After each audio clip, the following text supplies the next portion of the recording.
High সবাইকে, আজকে হচ্ছে আমার মায়ের জন্মদিন আর সেই জন্য আমি শ্বশুরবাড়ির থেকে কিছু রান্নাবান্না করে নিয়ে এসেছি। রয়েছে মেনুতে সাদা ভাত, তার সঙ্গে রয়েছে 5 রকমের ভাজা, আর তার সঙ্গে রয়েছে ফিশ ফিঙ্গার যেটা আমি কিনে নিয়ে এসেছি। আর এর সঙ্গে রয়েছে কাঁচা টমেটো দিয়ে ডাল, কাচকি মাছ চচ্চড়ি, বোয়াল মাছের ঝাল, আর চিকেন কষাটা মা নিজে করেছে।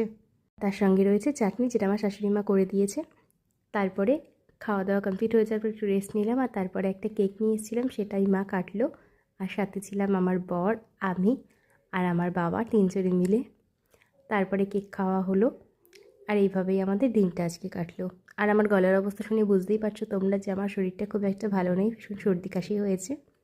যাই হোক, আর এরপরে তোমাদের সঙ্গে শেয়ার করছি নেক্সট দিনের। আজকে হচ্ছে আমার আম্মার মৃত্যুবার্ষিকী, আর আমার আম্মার মৃত্যুবার্ষিকীর দিনে মা টুকটাক একটু আয়োজন করে, মানে একটু ভোগ রান্না করে দেয় আর কি। আর এটা হচ্ছে আমার আম্মার ছবি।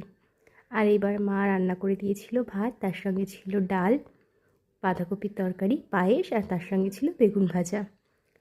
আম্মাকে ভোগ দিয়ে দেওয়ার পরে মা এখানে জলও দিয়ে দিল, আর তারপরে এখানে একটু ধূপকাঠি দেখিয়ে মা প্রণাম করে নিল। আর তারপরে আমি কৃষ্ণের শতনামটা একটু পড়ে নিয়েছি।